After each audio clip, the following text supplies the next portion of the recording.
Je m'intéresse à ces questions de santé mentale au travail depuis très longtemps. En fait, j'ai fait une double formation, donc une formation plutôt du côté de la psychiatrie, la psychopathologie, la psychanalyse. Et j'ai été médecin des hôpitaux, enfin psychiatre des hôpitaux, mais en même temps, j'ai fait une formation en médecine du travail, en ergonomie et dans les sciences du travail de façon plus générale. Parce que j'ai bénéficié il y a très longtemps, à l'époque où c'était possible d'envisager des choses comme ça, ce qui est un passé bien révolu. J'ai bénéficié d'une bourse de formation pour devenir un chercheur sur les questions du travail. Voilà. Et dans le contrat de formation à la recherche, il y avait la nécessité d'apprendre une autre discipline que celle dans laquelle on était déjà engagé et pour laquelle on avait déposé un projet de recherche. Mon projet de recherche était sur la psychopathologie du travail, puisque ça s'appelait comme ça à cette époque-là. Et donc j'ai fait, pendant cette formation de recherche, une formation en médecine du travail et une formation en ergonomie. Je suis devenu, voilà, j'ai acquis ces deux spécialités en plus. Et après, j'ai continué les deux cursus de formation, mais aussi des recherches dans les deux champs.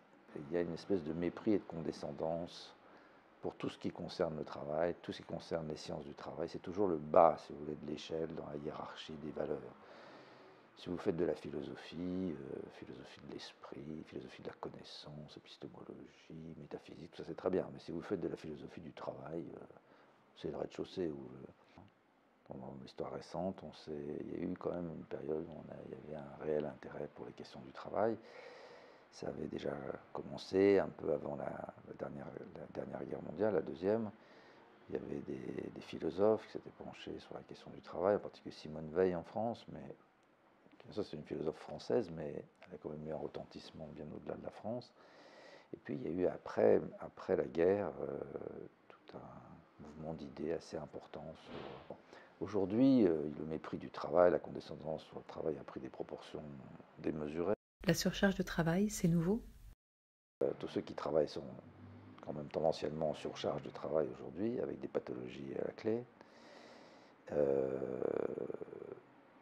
Ce qui manque, c'est des emplois. C'est la même chose. mais le mélange entre l'emploi et le travail et le résultat, c'est pas simplement une confusion ou une méconnaissance, c'est vraiment le résultat d'une politique, d'une idéologie spécifique qui fait que on ne parle au niveau politique que de l'emploi et jamais du travail. Et surtout pas parler du travail. Et là, tout le monde socialiste,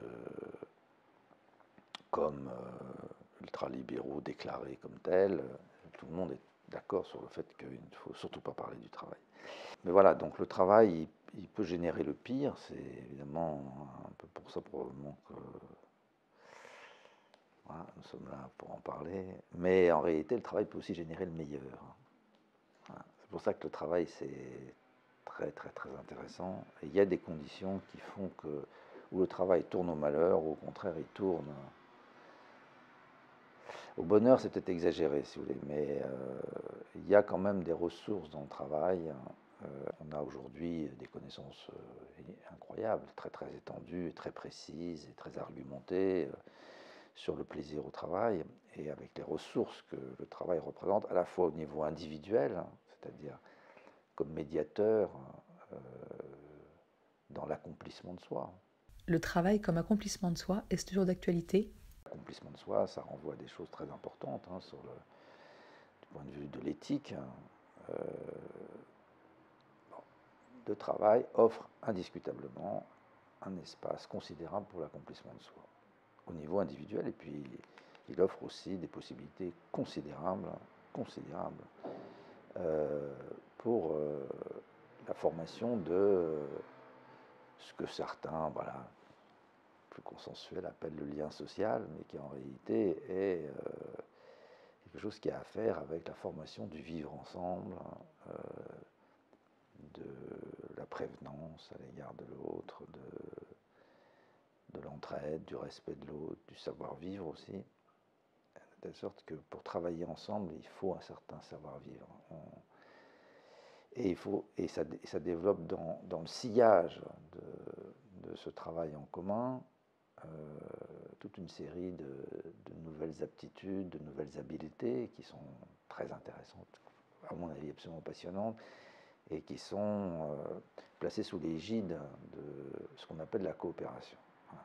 La coopération, ça n'est pas un cadeau de nature, c'est très compliqué, mais quand il y a la possibilité de construire des liens de coopération, là, c'est plus seulement le travail qui est visé, c'est également comment on construit des relations entre les gens pour pouvoir coopérer à une œuvre commune. Et là aussi, de nouveau, on va retrouver pas seulement des questions d'efficacité, mais aussi des questions éthiques. Et, et au-delà, évidemment, autant au plan individuel qu'au plan collectif, l'accomplissement de soi ou la formation du vivre ensemble, en réalité, c'est là que se joue le travail comme médiateur dans la construction de la santé. Donc la question de la santé, et de la santé mentale en particulier, sont complètement présentes, si vous voulez. Alors, ça, c'est quand le travail tourne au bonheur. Il ne faut pas lâcher, si vous voulez, parce qu'aujourd'hui, on est dans une situation où le rapport au travail se dégrade tellement qu'on perd cette question. De-là du travail et donc du monde du travail, en réalité, s'engage tout de devenir notre société. Et donc, c'est ça la centralité du travail. Ça veut dire que ce n'est pas un problème accessoire, voilà, c'est central. C'est-à-dire que ce qui se passe dans le monde du travail ne peut pas être sans effet, ne peut pas être neutre vis-à-vis non seulement de la santé mentale au niveau individuel, mais elle ne peut pas être neutre vis-à-vis de la transformation de la société, en bien ou en mal. Qu'est-ce que ça implique exactement, le manque de coopération dans le travail? Ça implique finalement à terme que c'est chacun pour soi. C'est en général sous le régime de l'évaluation individuelle ou individualisée des performances qui met donc tous les individus en concurrence les uns par rapport aux autres. Autrement dit, l'évaluation n'est pas seulement une évaluation, elle est en même temps une menace qu'elle se retourne. Et donc, si votre évaluation est moins bonne que celle du voisin, vous êtes en gros fragilisé vis-à-vis de l'emploi, pour aller vite.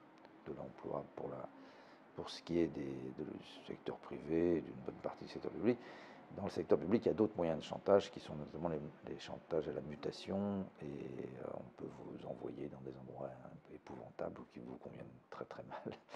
C'est aussi des moyens très puissants. L'évaluation donc est une menace. C'est sous ce régime de la menace que se développe une individualisation du travail. Après, on vous dit c'est l'individualisme. Non, l'individualisme, il est produit par cette méthode qui met les individus en concurrence les uns par rapport aux autres, au nom soi-disant de la bonne et saine émulation. Mais dans la réalité, c'est la concurrence à tout prix, c'est-à-dire y compris la concurrence déloyale.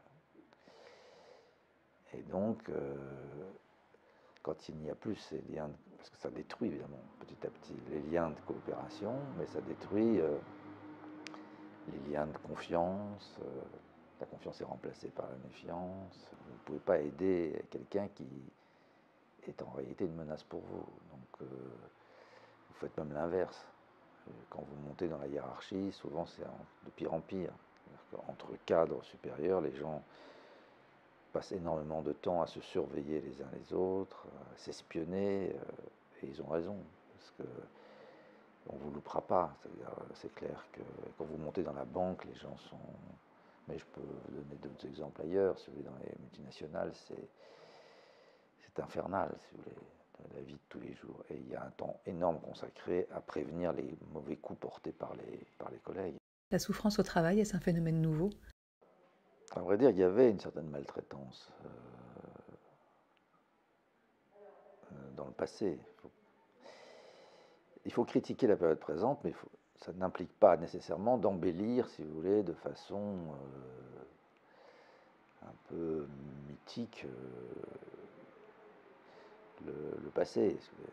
Le passé n'était pas absolument exempt de toute critique.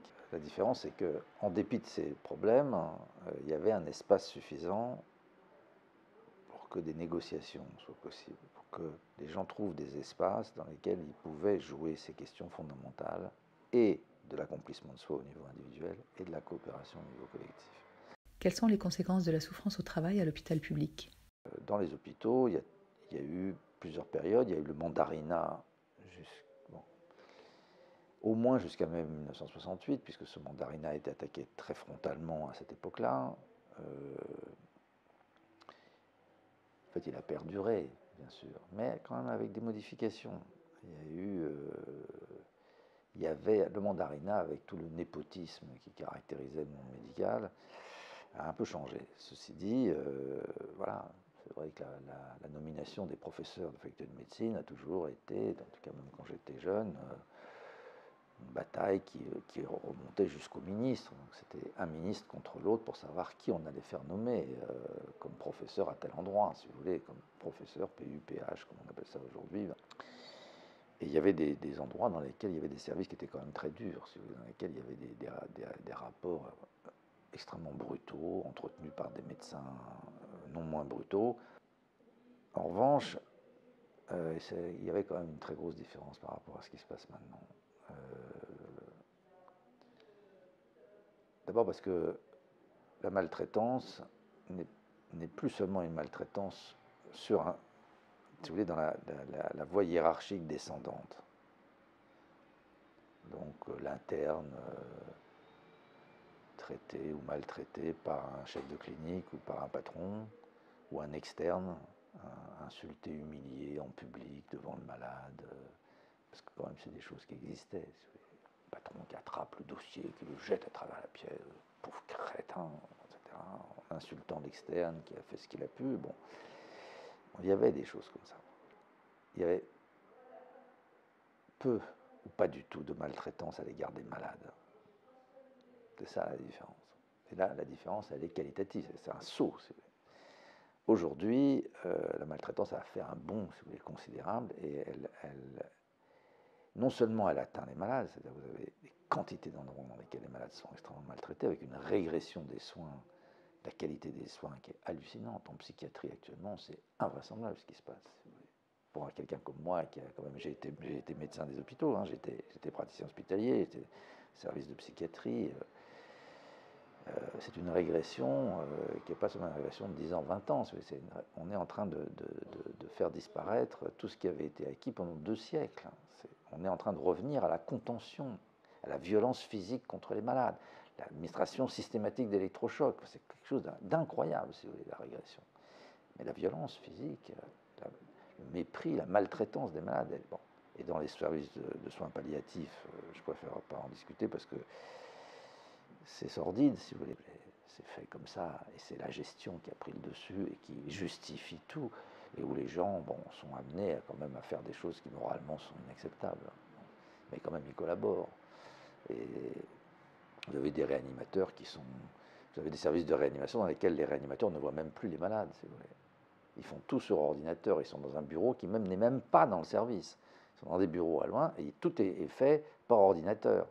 Et donc, ils regardent les examens par ordinateur, ils prescrivent par ordinateur, et ils n'ont pas vu le malade. Donc, des erreurs absolument monumentales. Savoir comment sont traités les gens. Le fait que ça passe par les malades a, en retour, des effets sur les soignants. Parce que les soignants sont donc amenés à apporter leur concours à des maltraitances. Tous ces gens sont dans un état, si vous voulez, où en fait ils font des choses, tous, qu'ils savent être moralement inacceptables. Donc évidemment, donc on ne peut pas parler de ça. Parce que parler de ça, c'est pire que tout. Donc personne n'en parle. Et tout le monde sait très bien que l'autre à côté participe à des choses inacceptables. Mais l'autre, il sait très bien que moi aussi, je participe. Qu'est-ce qui naît entre les gens de ces rapports, si vous voulez, de maltraitance auxquels on participe? Vous croyez qu'il y a de l'estime? Vous pensez qu'il peut y avoir de la confiance? Vous pensez qu'il peut y avoir de la coopération? Rares sont ceux qui se rebellent dans ce système. Pourquoi? Vous avez une majorité qui collabore, c'est vrai. C'est très important, donc je vais y revenir, parce que c'est évidemment ça le problème principal. On attendrait de la part de tous ces gens qui sont quand même des soignants, qui n'acceptent pas. Un certain nombre n'acceptent pas. Ne comprennent pas, n'admettent pas, posent des questions, protestent, disent enfin quand même on ne peut pas faire ça. Et ceux-là, qui vont montrer par leur attitude qu'ils ne marchent pas dans la combine de cette détérioration du soin, qui est effectivement voulue par un certain nombre et parfaitement défendue, voire exaltée par un certain nombre de personnes dont il faudra ensuite identifier les places dans l'organisation,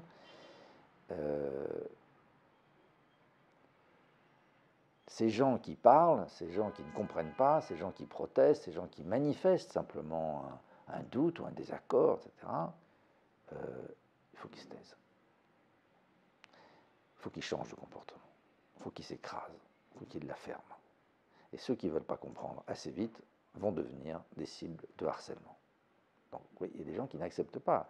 Alors, encore une fois, soit par naïveté, soit parfaitement conscients, et ils entrent dans la bataille, mais le risque est effectivement d'être harcelé.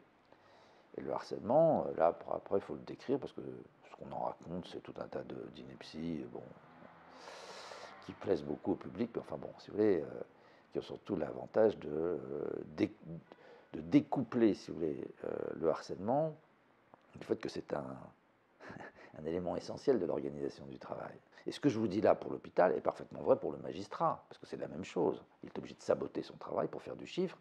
Là, il y en a qui n'y arrivent pas et qui protestent. Mais dans la banque, il y en a aussi qui disent non, on ne peut pas faire ça. Là. Parce qu'on est en train de. Là, c'est totalement malhonnête, on n'a pas le droit. Ça s'appelle du blanchiment d'argent. Et l'imbécile qui continue à dire, je mets l'imbécile entre guillemets, hein, c'est-à-dire, c'est entre vous et moi, c'est-à-dire, c'est une manière ironique de le désigner, mais il est un imbécile parce qu'il n'a pas compris ou quoi, on le persécutera jusqu'à ce qu'il tombe. Et il est important qu'il tombe. C'est pas seulement important qu'il parte, s'il peut être cassé, c'est mieux. Pourquoi? Pour impressionner les autres et leur dire, attention, on ne rigole pas avec cette question. On ferme sa gueule et on apporte sa participation et sa contribution et on collabore. Et si vous ne faites pas, on vous montrera que impitoyablement, on vous descendra jusque, y compris si vous devez vous suicider. Et il y a des procès, quelquefois. Pas beaucoup, mais il y en a quelques-uns dans lesquels j'ai été nommé expert par le parquet, donc je connais bien les dossiers de l'intérieur, dans d'autres sujets qui ont eu lieu. Hein. C'était effarant ce qui se passe. Bon. Il y a des gens qui parlent. Bon. Donc vous voyez, des gens qui n'acceptent pas. Et puis il y a tous ceux qui n'acceptent pas et qui en même temps sont pris dans la contradiction d'avoir à apporter leur collaboration à des actes que moralement ils réprouvent, et qui à ce moment-là, et c'est une minorité non négligeable, si vous voulez, le résultat de ça, c'est un conflit. Et le conflit, il est interne entre une partie de moi qui collabore et une partie de moi qui dit on ne peut pas faire ça. Parce que cette autre partie de moi, elle est solidaire, si vous voulez, et peut-être d'une certaine manière encore captive d'un système de valeurs passé, qui est celui de mes parents, qui est celui de ma famille, qui est celui de mon milieu, qui est celui de mon parti, qui est celui de ma religion. Et il y a des gens qui ne peuvent pas trahir certaines valeurs. Il y a une appartenance à l'entreprise, il y a le réalisme, puis il y a le salaire. Donc vous subissez les pressions, pas seulement de l'entreprise, vous subissez les pressions de votre entourage, de votre propre famille, de votre propre conjoint, qui dit enfin non, écoute, tu vois, sinon arrête, écrase-toi. Il faut voir hein, que c'est très compliqué. Et du coup, ce conflit, il devient un conflit interne pour un certain nombre d'entre nous. Et beaucoup d'entre nous, eh ben, nous ne supportons pas ce conflit, donc l'angoisse monte, et au bout d'un moment, ça craque. Il y a différentes formes d'éclatement, dont, évidemment, le pire aujourd'hui, puisque celui-ci est apparu récemment, c'est le suicide sur les lieux du travail. Tous les suicides qui ont lieu aujourd'hui sur les lieux du travail ne résultent pas uniquement de la souffrance éthique, mais certainement, c'est la majorité. De ce que je peux comprendre, de ce que je peux voir de mes différentes données cliniques, c'est que les gens, à un moment donné, à force d'apporter leur collaboration, leur consentement à des actes que moralement ils réprouvent, trahissent d'abord l'éthos professionnel, trahissent la déontologie, trahissent les règles de métier, et au bout d'un certain temps, ils se trahissent soi-même. Et là, la trahison de soi, elle peut d'un seul coup devenir dévastatrice, parce que c'est la haine de soi. Et donc, finalement, ça se termine dans un acte, un passage à ce qu'on appelle un raptus, tout à coup, la haine de soi l'emporte et vous vous jetez par la fenêtre. Bon. Il y a d'autres formes. C'est pas seulement ce chemin dont je vous parle. Pour les autres, il y en a plein qui ont le même conflit. Ils ne vont pas se suicider. Ils vont tomber malades. Et la majorité des gens tombent malades. Alors, il y en a, pour essayer de faire bien, ils surcompensent. Ils travaillent de plus en plus pour essayer de combler les choses auxquelles ils ne veulent pas collaborer. Donc en douce, ils font du travail en plus. Ils s'épuisent. Vous arrivez à ce fameux burn-out, qui n'est pas le burn-out en réalité. C'est un syndrome d'épuisement, tout simplement. Beaucoup font des accidents vasculaires, soit des accidents coronariens, soit des accidents vasculaires cérébraux, ce qu'on appelle la mort subite par surcharge de travail. Des gens déclenchent des cancers, des gens déclenchent tout à coup, voilà, ils étaient jusque-là pas mal, et puis ils déclenchent une poussée de rectocolite, l'autre déclenche un diabète. Bon, il y a plein de maladies, donc vous avez plein de gens qui ne collaborent pas. Et puis il y a ceux qui claquent la porte. Alors, ceux-là, on n'en parle jamais puisqu'ils ont claqué la porte. Ils ne sont plus là, donc vous ne les voyez pas. Mais il y en a quand même qui refusent et qui vont perdre leur emploi en prenant les risques, effectivement, de ne pas en retrouver, mais qui vont décider ça, soit en arguant qu'ils sauvent leur peau, soit parce que ils disent je sauve ma peau, mais je sauve aussi ma morale, et moi je ne peux pas faire ça parce que je ne peux plus me regarder dans la glace après. Ils vont préférer un remaniement en profondeur de leur vie. Y a-t-il un autre choix que la maladie ou la fuite? Il y a une autre porte de sortie qui est quand même celle de la majorité. La majorité des gens, elle s'en sort. Continuent à toucher leur salaire, continuent à faire des carrières, continuent à travailler, mais collaborent. La majorité. Le problème, c'est la collaboration. Le problème, c'est ce qu'on a, qui quand même relève aussi de cette question de la servitude volontaire. Moi, je pense que la question de la servitude volontaire est une question absolument inévitable, si vous voulez, puisque tout ce système ne fonctionne que parce que les gens le servent. C'est ça le problème. Ils font pour que ce conflit ne les mène ni à la maladie, ni au suicide, ni à partir. Pourquoi on collabore et comment on fait et comment on s'organise psychiquement pour faire ça. Mais enfin, vous voyez bien ce que ça veut dire. En gros, vous avez des tas de gens qui même protestent, dénoncent, c'est scandaleux. Vraiment, ce qui se passe à l'hôpital, c'est terrible. Mais collaborent. Donc ils disent, c'est scandaleux ce qui se passe à l'université, mais quand je dis ils collaborent, c'est pas seulement qu'ils n'entrent pas en résistance, ils collaborent, vous les voyez frénétiquement participer aux réunions, devenir les évaluateurs, donc pourtant ils dénoncent les méthodes d'évaluation, mais ils sont dans la commission d'évaluation. Et c'est comme ça que le système fonctionne. Dans le cadre de l'hôpital, peut-on identifier la dégradation? Il a commencé à devenir perceptible concrètement, on peut dire, à la fin des années 90. Ce qui est très nouveau, c'est que vous avez, comme Jean-Louis Ménien, donc un homme qui est non seulement médecin des hôpitaux, praticien hospitalier au sommet de la hiérarchie, mais en plus professeur à l'université, professeur de cardio, et qui va se suicider sur son lieu de travail. Ça témoigne d'une aggravation considérable, parce que pour devenir professeur à la faculté de médecine, PUPH, comme on dit, il faut en avoir vu quand même des vacheries, si vous voulez. Parce que vous n'arrivez pas en haut de la carrière comme ça, sans avoir été sacrément écorniflé tout au long et d'avoir dû vous battre quand même. Il faut aussi. Je suis moi-même professeur, je sais de quoi je parle. Donc pour que vous arriviez à mettre quelqu'un en situation de se suicider, là je veux dire que moi pour moi-même, c'était un énorme choc d'apprendre qu'un professeur de cardio à l'hôpital Pompidou, c'était jeté par la fenêtre. Qu'est-ce qui s'est passé, si vous voulez. Et alors quand on voit ce qu'il y a derrière, évidemment, c'est effarant. Quelle est la signification du suicide sur le lieu de travail? C'est le travail qui est en cause.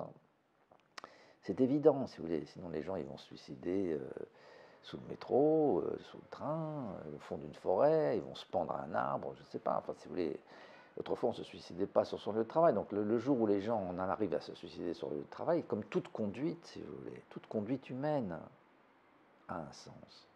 Quel regard portez-vous sur l'enseignement prodigué aux étudiants? Aujourd'hui, l'enseignement de la faculté de médecine est honteux. La première année est honteuse, mais elle est faite par qui? Par les professeurs de la faculté de médecine. Vous ne pouvez pas les dédouaner, qu'ils soient pris dans un système qui conduit à faire ces QCM, ces questions à choix multiples, qu'on en arrive à faire un internat en questions à choix multiples. Qu'est-ce qu'on forme? Qu'est-ce que c'est que éthiquement, comment forme-t-on les étudiants en médecine, si vous voulez? C'est une machine à fabriquer des gens qui sont maltraitants, à commencer par l'exercice de la maltraitance entre étudiants, qui est entretenu par les professeurs de médecine. Leur responsabilité est majeure. De la même façon que les persécutions auxquelles sont soumis un certain nombre d'élèves dans les classes préparatoires aux grandes écoles sont quand même le fait de ces professeurs des classes préparatoires aux grandes écoles, qui sont quand même des sadiques. Alors, pas individuellement des sadiques, c'est un système sadique auquel ils collaborent en toute bonne conscience. Ce que vous ne savez ou vous ne savez pas, c'est que les pays étrangers, le néolibéralisme, les grandes banques étrangères, elles recrutent avec à pleine main les cadres, les élites fabriquées dans les écoles de commerce, les écoles d'ingénieurs françaises. C'est ça qu'on sait. La City à Londres, elle est pleine de Français, parce que c'est les pires, c'est les plus durs, ils ont été formés comme ça. C'est comme ça qu'effectivement, les gens, ils ont été maltraités comme ça, ils ont été humiliés, ils ont été, mais vraiment l'humiliation, elle a commencé. Et ensuite, ils deviennent effectivement des complices du système, et à leur tour, ils deviennent des maltraitants. Le tournant gestionnaire opéré ces dernières années a modifié les rapports professionnels. Et une armée d'ingénieurs s'occupait des questions de l'organisation du travail. Et puis, aux alentours de la fin des années 80-90, la fin du XXe siècle, ils ont perdu le pouvoir. Mais vraiment, ils l'ont perdu. Et ils ont été remplacés et évincés par des gestionnaires. C'est un tournant massif. Ils ont perdu le pouvoir. Ça change tout. Parce que là, c'est eux qui dirigent. Et ils dirigent dans une rivalité, dans une compétition, mais en réalité, c'est eux qui ont un rapport de force aujourd'hui, contre les gens de métier. Donc, ces gens de métier n'étaient pas innocents, il y en avait beaucoup de collabos là-dedans, mais quand même, il y en a qui font le métier. Beaucoup qui ont continué à le faire bien, à essayer de faire bien. Et par contre, eux sont obligés maintenant de lâcher sur le faire bien, y compris le magistrat, y compris le professeur. On lâche, si vous voulez, on ne s'occupe plus des étudiants parce qu'on va dans les réunions de gestion. Et la réunion de gestion prime, sûr, parce que donc vous annulez votre cours pour aller dans la réunion, et c'est comme ça, c'est très bien. Au nom de quoi c'est bien? Qui a décidé que c'était mieux d'aller dans la réunion de gestion? Si vous n'allez pas dans la réunion de gestion, vous perdez vos crédits, donc vous êtes obligé d'y aller. Et c'est comme ça. Mais il n'y a aucun état d'âme. Le gestionnaire s'en fout des étudiants. Ce qui compte, c'est le flux. Il y a une modification dans le recrutement des dirigeants. Le recrutement, stricto sensu, n'a pas énormément changé. Pour les cadres de direction, quand même très souvent, la majorité, ça a toujours, puis ça fait très longtemps en France, c'est quand même pris dans les élites, c'est-à-dire dans les gens qui sortent des grandes écoles. Donc oui, il n'y a pas beaucoup de changements, ça reste quand même essentiellement comme ça. Non, ce qui a changé, c'est la formation de ces gens-là. Oui, les élites, les directions, le recrutement reste le même. Mais la formation de ces gens a beaucoup changé. Depuis le tournant gestionnaire, il y a une formation très différente. Dans leur formation, on a laissé complètement, on a abandonné, on a tourné le dos, on a congédié tout ce qui concernait le travail, les séances du travail. On leur apprend la gestion et dans un certain nombre de cas, on leur fait des formations complémentaires après sur comment on harcèle les gens. Voilà. Il y a des écoles qui sont spécialisées là-dedans. On fabrique ce qu'on appelle des consultants, il y a toute une série de cabinets internationaux qui met à disposition des entreprises des gens qui vont faire une mission, ce sont des consultants, qui vont faire le nettoyage. Donc, le recrutement reste le même, mais l'appel aux consultants, il a changé parce que ce n'est pas les mêmes consultants. Et ces consultants, on peut aussi les faire venir pour former les cadres à l'intérieur, pour devenir des harceleurs. Donc, il y a des formations au harcèlement qui sont dispensées par différents organismes. Vous n'imaginez pas les nombres de formations que les cadres suivent quand ils sont des cadres supérieurs, ils sont en formation très souvent. Et parmi les choses qu'ils apprennent, ce n'est pas seulement les techniques comptables ou les techniques financières, ils apprennent aussi le harcèlement. Et dans le secteur public, ça s'appelle le New Public Management. Et on apprend aux gens à hurler sur les subordonnés, à piquer des colères publiques, à faire la dramaturgie de ça, avec des répétitions, c'est filmé. jusqu'à ce que vous soyez capable de faire la colère sur commande, en hurlant, si vous voulez, de telle sorte que les gens aient vraiment peur, quoi, une peur physique du type qui crie. Et il y a des femmes qui sont entraînées à ça aussi. Comment s'organise l'accès au sommet de la hiérarchie? Autrefois, il y avait deux hiérarchies. Il y avait deux voies hiérarchiques. Il y avait la voie qui était celle du recrutement par le haut, c'est-à-dire des gens qui se toisent les uns les autres au nom de leur école d'origine. Et entre grandes écoles, il y a des très fortes solidarités, c'est-à-dire que si vous sortez de Polytechnique ou de Centrale, vous considérez l'autre qui est sorti de l'école des travaux publics comme un crétin, Supélec c'est un nulard, bon bref, France Télécom, etc. Donc, et il y a une hiérarchie de salaire, de carrière, il n'y a rien à faire, c'est comme ça. Ça a toujours existé. Mais il y avait une deuxième hiérarchie, qui était une deuxième voie hiérarchique, c'est la même hiérarchie de gens qui montaient par le rang et qui quand même alimentaient, si vous voulez, la hiérarchie d'une vraie connaissance du travail, des relations de travail, mais aussi du travail, y compris dans sa technicité, dans ses aspects les plus concrets, dans ses difficultés. Et il y avait des ingénieurs qui étaient à des très hauts niveaux, des ingénieurs chefs d'atelier, des gros ateliers, qui étaient des gens qui aimaient la technique, qui aimaient le travail industriel, qui aimaient la qualité du travail, qui aimaient bien les ouvriers qui travaillaient bien. Enfin, il y avait une estime réciproque, il y avait aussi, vous voyez, des complicités qui se constituaient, mais toujours sur la base d'une référence au travail bien fait. De la même façon, vous aviez une hiérarchie à l'hôpital, c'était moins les ingénieurs. Il y avait des ingénieurs en organisation, mais c'était quand même essentiellement des médecins qui dirigeaient les hôpitaux, qui dirigeaient les cliniques. Des médecins qui étaient devenus des administrateurs, qui avaient acquis des formations successives, mais qui connaissaient les métiers de la médecine. Ce qu'il s'agit de réaliser dans une entreprise, c'est un vaste mouvement bottom-up,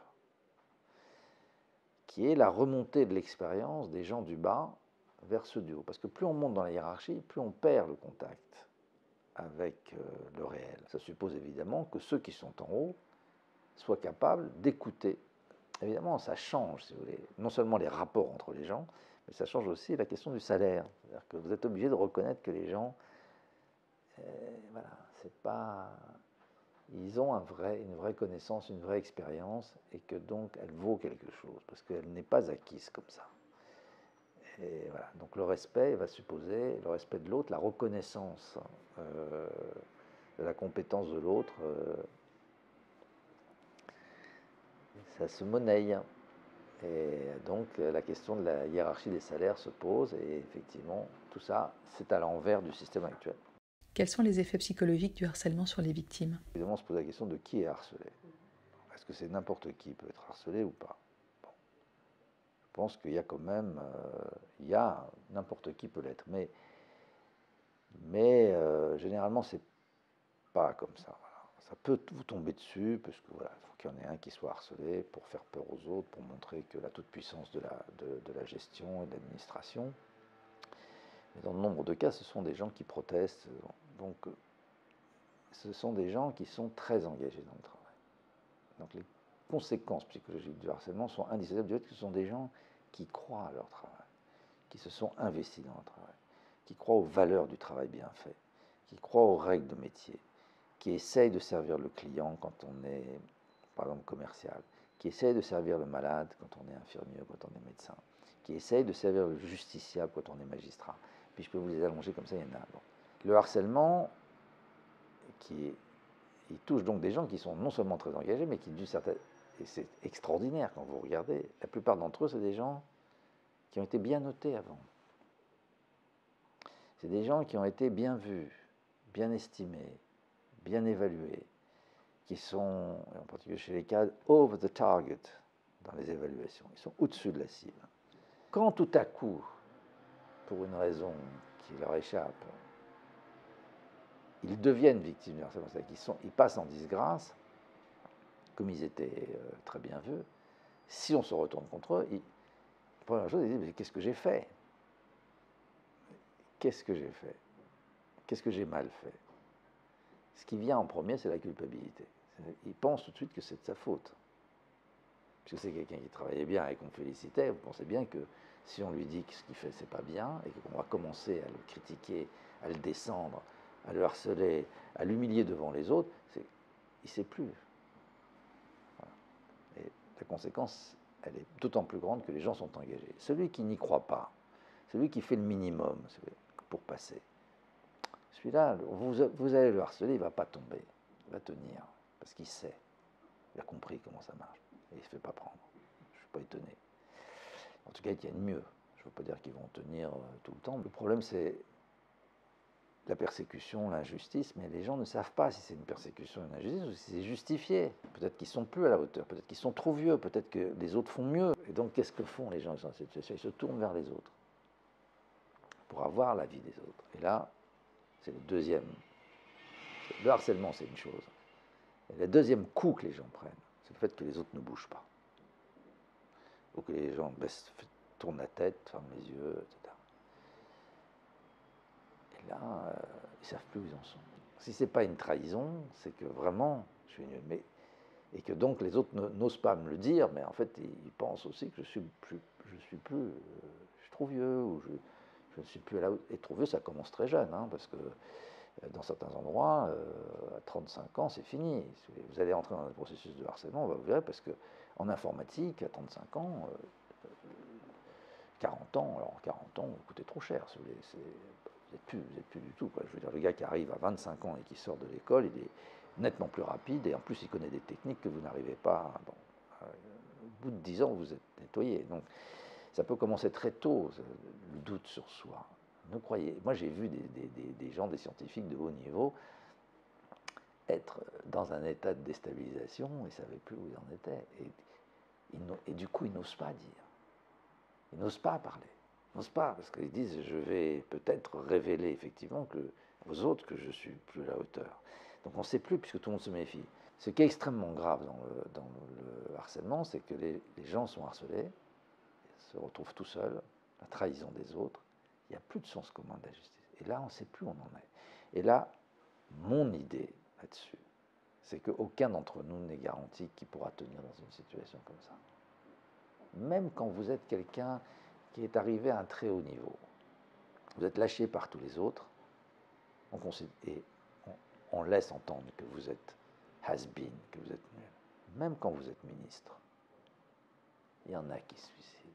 Le harcèlement, il vous fait faire l'expérience d'une solitude dévastée, alors cette forme de solitude s'étudie sur le plan théorique aussi, c'est ce qu'on appelle la désolation. Voilà. Donc, c'est une traduction en français des termes qui ont été décrits, analysés par Hannah Arendt. Il y a trois thèmes, c'est solitude, isolation et loneliness. Voilà. Là, ce dont je parle, c'est le loneliness, qu'on a traduit en français par désolation.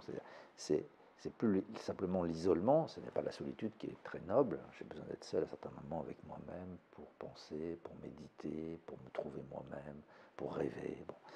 Et puis l'isolement, déjà, c'est compliqué. Mais la désolation, c'est quand le sol commun que constitue le sens commun de la justice se dérobe. C'est ce qu'il faut obtenir pour que le totalitarisme puisse s'installer, que les êtres humains soient coupés les uns des autres et qu'il n'ait plus aucune valeur en tant qu'individu. Comment faire pour que cette cohésion dans les équipes puisse exister de nouveau? Le harcèlement, il a toujours existé, si vous voulez. Sur les chaînes de montage automobile, il existait avec les petits chefs, si vous voulez. Tous ces anciens sous-offs qui sortaient de l'armée, qui devenaient des contremaîtres et quelquefois des chefs de personnel dans les entreprises et qui introduisaient les méthodes de harcèlement de l'armée dans les entreprises automobiles. Moi, j'ai vu ça dans les années 70, donc il faut arrêter d'embellir les choses rétrospectivement, etc. C'était affreux. Pourquoi est-ce que le harcèlement ne cassait pas les gens?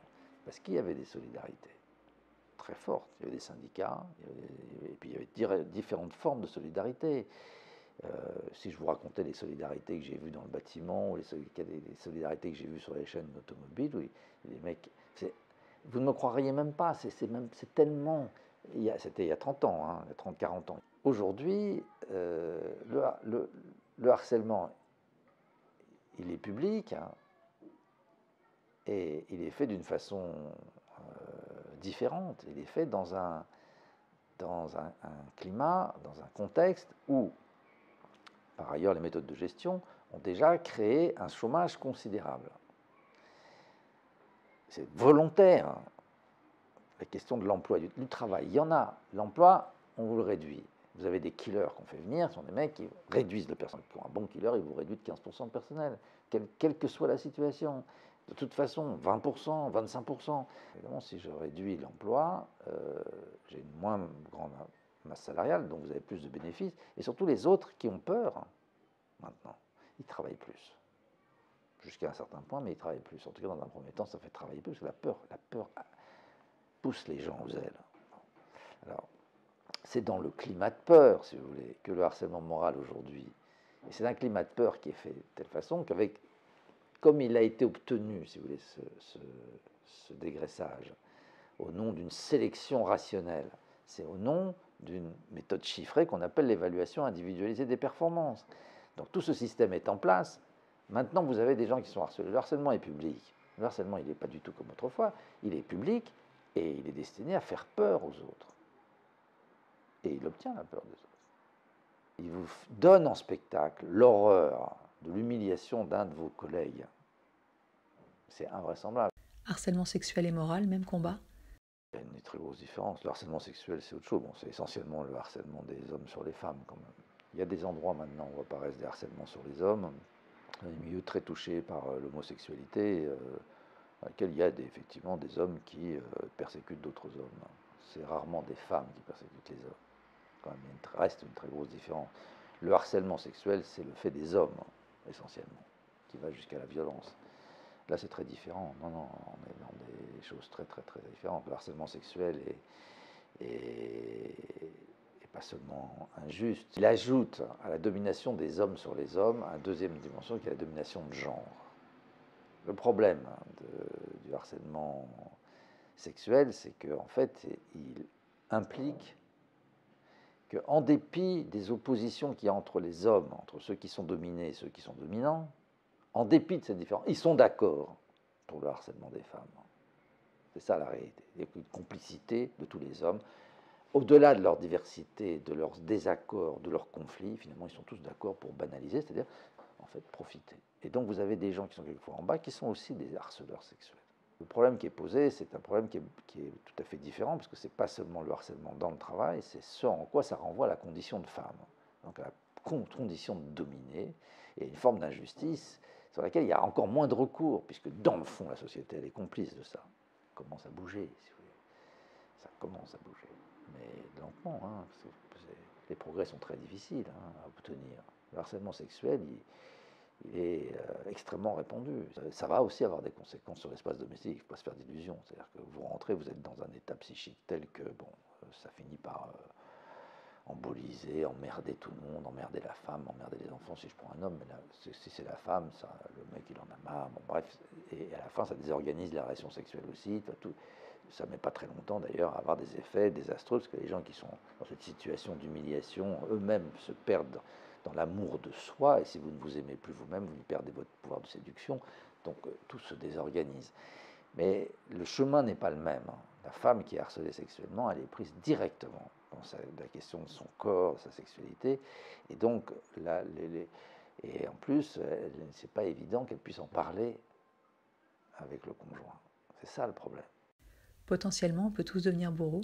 Oui, chacun d'entre nous peut devenir un salaud. Il n'y a rien de plus facile. Le seul problème, c'est de vous pousser jusqu'au moment où vous le faites. Et une fois que c'est fait, c'est gagné. Une fois que vous avez injecté le produit, une fois que vous avez commencé à cogner sur le malade mental, au lieu de parler avec lui, la fois où vous avez commencé à faire le jet, tous les vieillards nus, allongés, debout le long du mur, et on les passe au jet pour faire la douche, le jour où vous avez fait ça, c'est trop tard. Après commencent les justifications. La plupart d'entre nous sommes capables de devenir des bourreaux et des tortionnaires. J'ai bien dit la plupart. Je répète encore une fois, pas tous. Dans le cas des lanceurs d'alerte, quel est le but du harcèlement moral? Il faut les casser. C'est pas très mystérieux, si vous voulez. Je pense que le lanceur d'alerte, c'est vraiment quelqu'un qui parle. C'est quelqu'un qui dit tout haut ce qu'on ne doit pas dire. Ce qui est vraiment à cacher. Et bon, c'est tout. C'est clair. Si vous allez dénoncer que on truque les appareils pour doser le gaz carbonique et le monoxyde de carbone et les autres polluants dans le moteur de voiture, vous dites ce qu'on ne doit pas dire.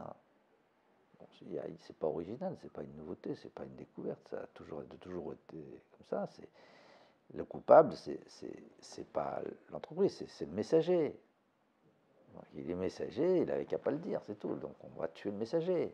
Quand on devient victime de harcèlement, c'est une évidence ou il faut du temps pour s'en rendre compte? Le harcèlement, on ne peut pas se tromper, si vous voulez. En tout cas pour les témoins, c'est clair. On harcèle quelqu'un, on harcèle quelqu'un. Et quand on est harcelé, on le sait tout de suite, si vous voulez. Et puis de toute façon, c'est un changement qualitatif tellement brutal que souvent c'est des gens qui étaient bien, et d'un seul coup, ils entrent en disgrâce. C'est même très brutal, si vous voulez. Donc je ne crois pas beaucoup à ça. Simplement, avant, il y a des signes avant-coureurs, c'est exact. Il y a des signes avant-coureurs, mais qui ne sont pas le harcèlement, qui sont que il y a un changement dans l'organisation du travail, dans la gestion, dans la distribution des pouvoirs, dans les mutations des gens. Et là, on voit quelque chose est en train de se passer. Ça, c'est vrai. Et d'ailleurs, généralement, il y a une certaine inquiétude. Là, commencent à grenouiller les uns et les autres pour constituer des systèmes d'alliance, pour essayer de passer l'étape dont on voit bien que c'est une étape cruciale, qu'il va y avoir de la casse, des périodes dans lesquelles on annonce qu'on va faire une campagne, par exemple, d'augmentation de la rentabilité ou de la comptabilité, du nombre d'actes, du nombre de dossiers, etc., qu'il va falloir monter, etc. Donc là, on commence à sentir l'atmosphère qui change. Au moment où le harcèlement il est là, il est là. Hein. C'est pas un petit peu, il n'y a pas du harcèlement progressif. Moi, le harcèlement progressif, je ne connais pas. Quelquefois, c'est une stratégie qui est choisie en lieu. Hein. C'est une décision, donc on forme les gens pour faire le harcèlement. Dans d'autres cas, on laisse faire un truc. Et il y a vraiment le moment où un cadre prend en grippe quelqu'un. Mais là, le moment où il le prend en grippe, ça part très vite. C'est quelques jours. Hein. Quelles actions mener face au harcèlement? On peut se tourner vers le médecin du travail. C'est en tout cas la première chose qu'il faut faire. Mais c'est une tentative, hein, parce qu'il y a les bons médecins du travail, puis il y a les mauvais médecins du travail. C'est comme partout. Il y a ceux qui sont des collabos de la direction, puis il y a ceux qui sont au service, effectivement, des salariés et des malades. Et là, ça peut être une vraie ouverture, parce que si vous avez un médecin du travail qui comprend les choses, vous n'êtes plus tout seul, si vous voulez. Il va s'enclencher une série d'actions ou une série de décisions, mais en coopération avec le médecin du travail qui va mobiliser éventuellement d'autres personnes, dont l'inspection du travail ou un juriste pour l'aider, bon, ou qui va aller moyen parce que c'est possible quand même voilà, c'est un peu une anomalie dans un service, d'alerter d'autres personnes et finalement de mener une action. Donc on n'est plus seul. Le grand problème du harcèlement, c'est de sortir de la solitude.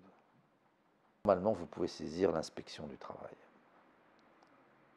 C'est moins facile, mais vous pouvez.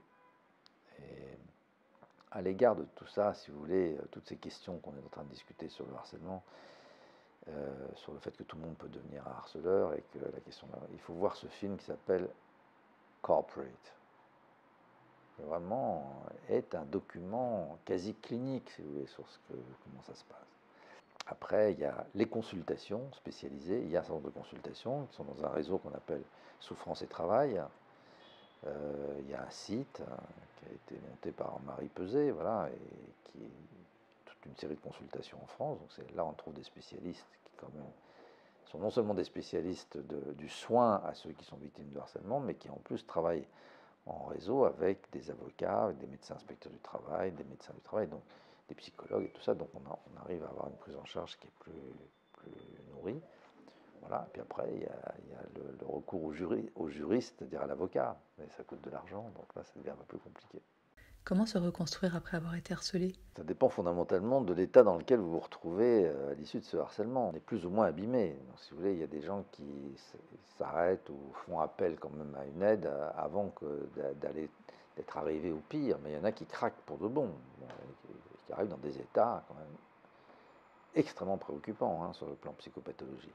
Premier truc, quand on est très mal comme ça, il faut d'abord se faire soigner, y compris quand c'est nécessaire, par un temps d'hospitalisation. temps que les choses se calment, qu'on retrouve le sommeil, que la sérénité commence à revenir. Mais après, il y a tout le travail de reconstruction à faire. Voilà. Donc ça, c'est une affaire qui est compliquée parce que quand on a vraiment craqué comme ça, la première chose, c'est évidemment c'est d'être protégé de ce milieu pathogène, de ne plus avoir à retourner là-dedans. Ça suppose un tas de mesures compliquées parce qu'en même temps, il ne faut pas perdre ses droits. Bon, donc c'est des histoires dans lesquelles je ne vais pas entrer, mais qui impliquent quand même une coopération, une intervention des juristes et tout ça pour vous conseiller bien la voie la plus rationnelle pour conserver les choses. Mais le fait d'être protégé, de retourner dans le travail, ça apporte un soulagement, mais ça ne veut pas dire que les gens sont pour autant sortis d'affaires.